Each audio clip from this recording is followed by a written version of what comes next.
त्याच्या घडीची सर्वात मोठी बातमी आपण पाहतोय। 108 अॅम्ब्युलन्स निविदा प्रकरणासंदर्भात निविदा मंजूर झाल्यानंतर कंपनीची स्थापना करण्यात आलेली आहे। माहितीच्या अधिकारातून ही बाब आता उघडकीस आलेली आहे। कंपनीची स्थापनाच नव्हती तर टेंडर नेमकं कुणाला दिलं असा सवाल सुद्धा आता उपस्थित केला जातोय। ससूनमधील ब्लड सॅम्पल बदलल्याचं प्रकरण चर्चेत असतानाच आता पुन्हा एकदा आरोग्य विभागाचं आणखीन एक प्रकरण समोर आलेलं आहे। 108 अॅम्ब्युलन्स निविदा प्रकरणामध्ये चक्क निविदा मंजूर झाल्यानंतर कंपनीची स्थापना करण्यात आली। माहिती अधिकाराच्या माध्यमातून ही बाब समोर आलेली आहे। त्यामुळे जर कंपनीची स्थापनाच नंतर झाली तर टेंडर आणि वर्क ऑर्डर कोणाला दिली असा आता प्रश्न उपस्थित होतोय।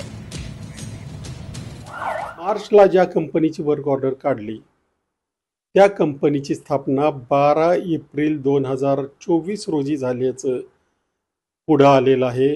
हा प्रकार जगातील कदाचित पहिला प्रसंग असा असेल की ज्यामध्ये आधी काम दिलं जातं, या आधी निविदा मंजूर केली जाते आणि त्यानंतर त्या कंपनीची स्थापना होते।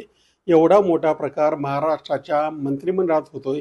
कंपनीची स्थापना झाली नसताना त्या कंपनीला वर्क ऑर्डर देणं हा किती मोठा घोटाळा आहे।